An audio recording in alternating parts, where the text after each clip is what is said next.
Hey, what's up, guys? It's Wick over in 891. Uh, Second part of my battle mechanics video here on intrinsic traits.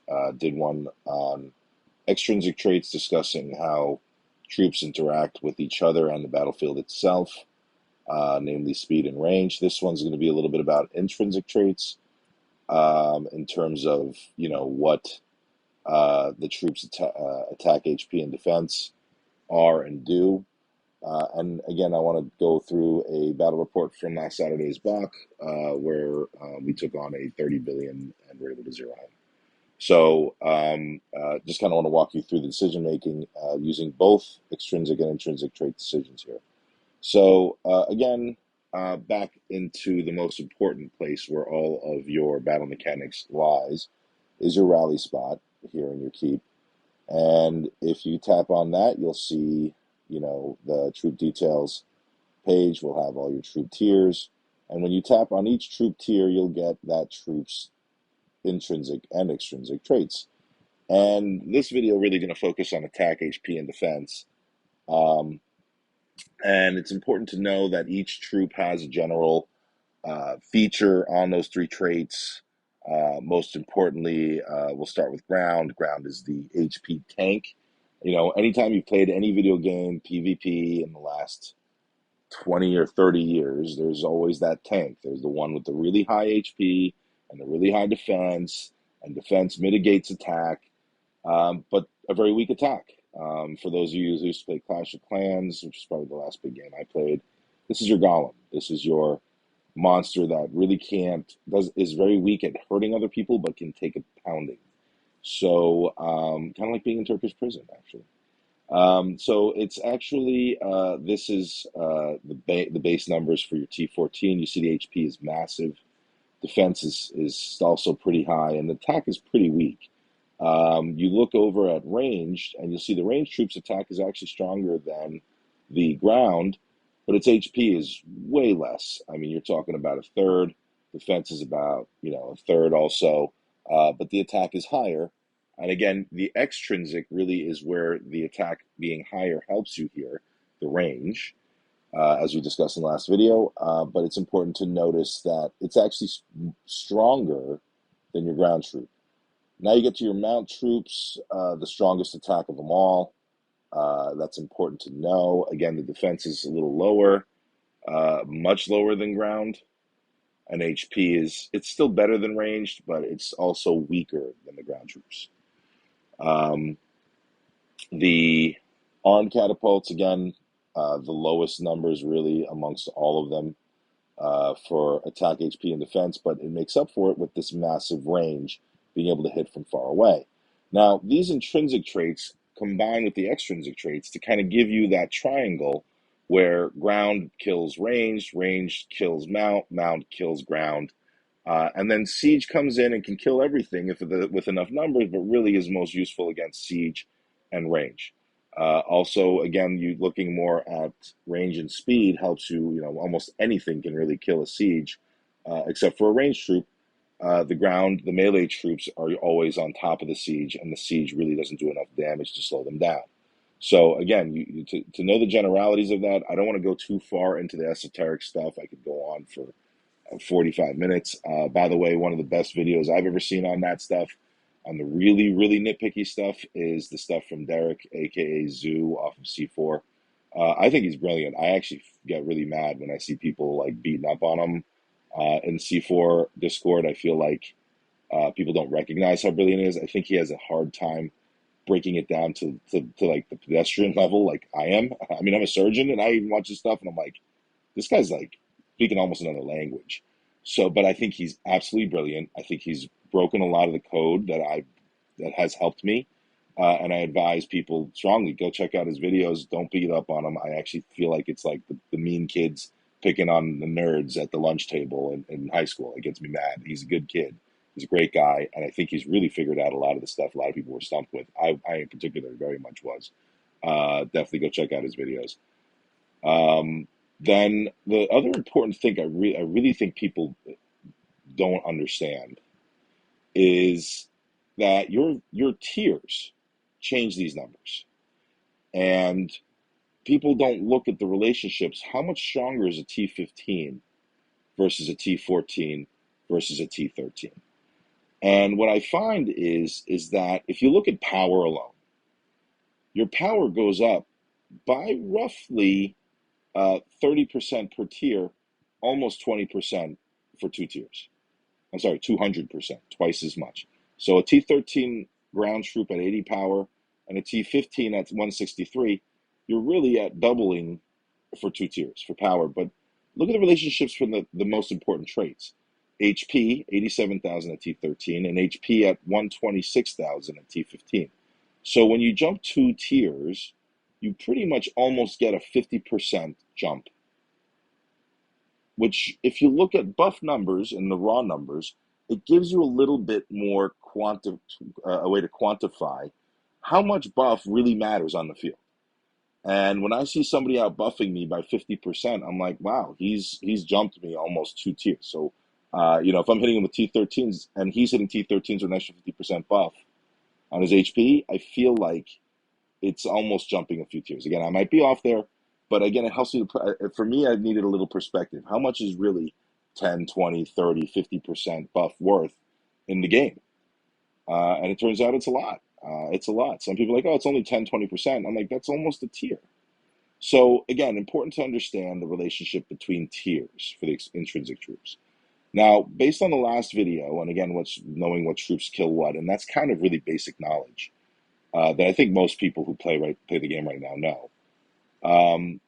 I want to go over our last battlefield from last Saturday. We're C4. We get matched with C1 every single Bach and Bog.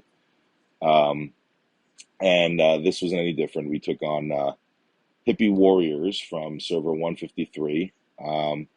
It was a pretty good win. We gave Chaps a lot of points at the end because he mailed us and said, "Look, I'm going to lose. I need to make all stars. Please throw some rallies at me." And he was 36 billion, I think, to start, and Zombie was 30 billion.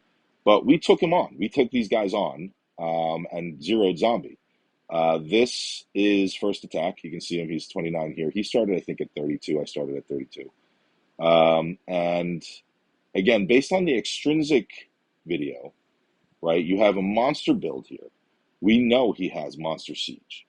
I'm not going to throw anything at him. I'm not going to fall for that trap where you throw ranged at him to kill his mount, because I know that his monster siege, if you throw a rally of 30 million troops at a guy who's got 30 million layers each of siege, you're not going to do so hot. You got to wipe out that siege. And it's okay to go negative in these early attacks because you'll make it all back when you get to under 10 billion and you get that 6 billion hit, the 5 billion hit, or the 3 billion hit. Whatever it is, you go positive in the lower numbers. But you have to, like knocking out columns under a building you're trying to knock down, you got to knock out each tier and each troop type one at a time. And for these monster keeps, you're really only going to be able to get to their siege. So we hit them with the siege first, right? And we go a little negative here, and it's big siege, right? And I'm showing you here, like, our generals are, okay, comparable. He's got his sub-cities because you're rallying him on defense. So he's got the big debuffs on you. So, and I'll show you later, the buffs are very comparable too here. But what damage did we do with this hit siege? He's got T15 siege. I don't have them yet. I'll have him in a couple of weeks, but again, I'm hitting his T15 siege with my T14, another reason why we're going negative here. So we wipe out a good chunk of his T15, not all of them. And what we know from the extrinsics video is that they all have the same range, 14, 13, 15. So we're hitting his T15 with our T14. We're taking out that layer. We took out a good chunk of it here, 7 million out of 9. He got a better kill rate, but those are T15s. You're going to go negative. So now he's got, but what's interesting also with these attacks, when you hit him with the big siege early on, you tend to wipe out T1 through 4 siege. For this reason, I regret building any of those, really. The only reason to have T1 siege is to protect your ranged, like from maybe half of a rally or one more attack. But having these numbers that he had are really just ridiculous because T1 through 4 siege is not going to kill anything. If you look at the T3 siege here, he loses 500,000 here, 6,000 killed. His T4 siege here killed nothing. And he lost 25 million of them. That's a lot of wasted resources that would be better spent up top at 5+ for siege layers, or something else. But it's also a big liability to have massive T1 through 4 siege layers. So I really recommend skipping to T2 to 4 when you're building a defense to minimal layers, maybe a million, maybe 2. Don't go much higher than that.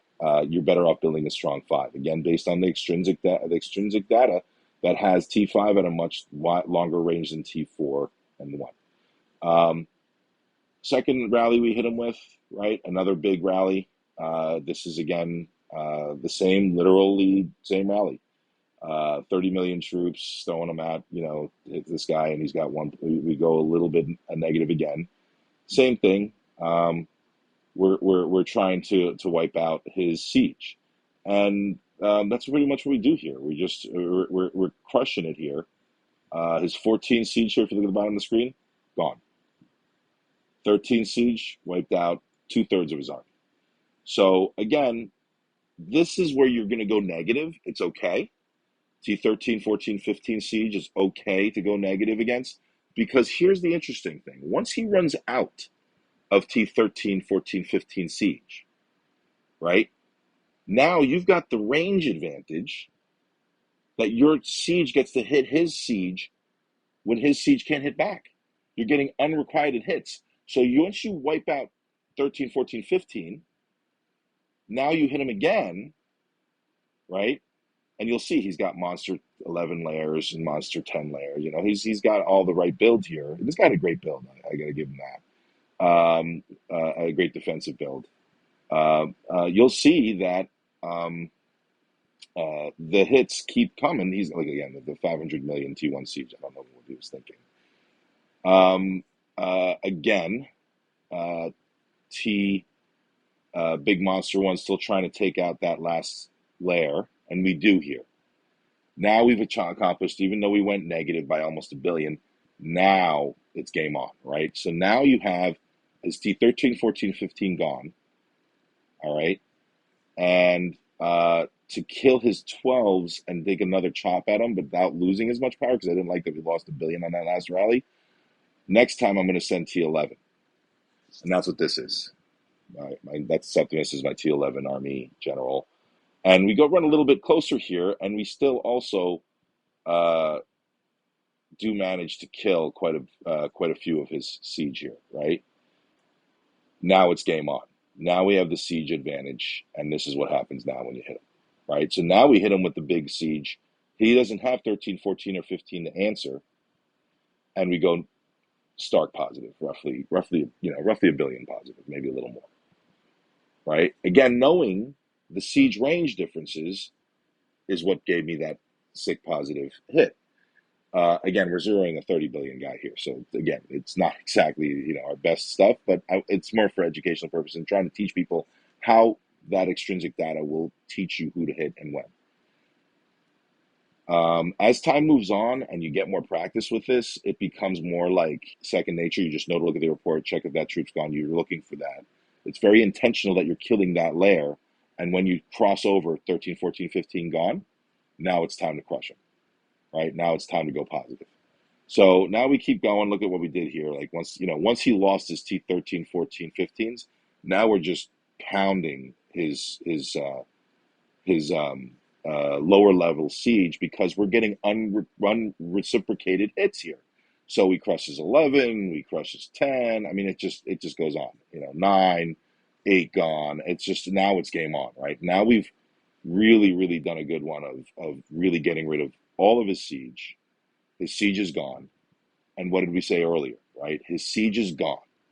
And in my extrinsic video, you'll see at the end, I kind of said, when siege is gone and you've only got ranged, ground, and mount on a battlefield, your mount is naked. It likes to run out ahead, unprotected by your ranged, way ahead out of your ground, and all it's doing is just getting its ass handed to him unprotected, unbacked up. So that's what we do. Excuse me. So you have a 3.4 billion hit now from a range rally. Again, this was very late in the battlefield. We had like 6 guys zeroed, so our rallies weren't our regular 35, 40 million. But that's pretty good damage, and that's a pretty good differential here, right? So range goes way positive. Excuse me, sorry. I got a little laryngitis from cheering on my Devils. Go Devils. Sucked tonight to lose, but look at the mount. Mount's naked. It's getting housed, right? It's just getting crushed here. Mount gone, mount gone. I mean, right, there's nothing much. And you're even getting kills on ground with ranged and ranged with ranged because we zeroed all of his mount, right? All gone. So next up, you think all of his mount's gone. All he's got is ranged and ground.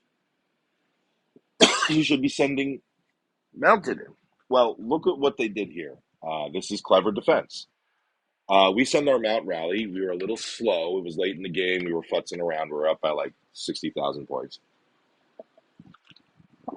And what you have here is us going heavy negative. This was a shocker.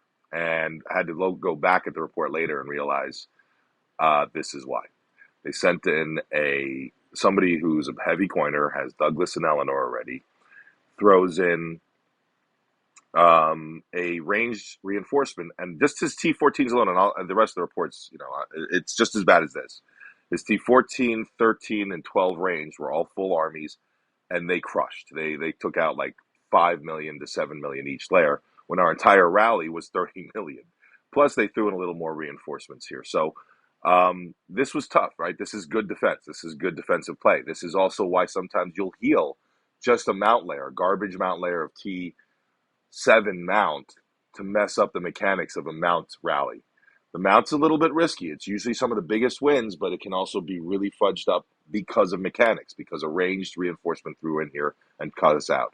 So we went, knowing that they had a ton of ranged reinforcements in there, knowing that we head faked them next by throwing another mount dummy rally so that they would rain with a ton of ranged.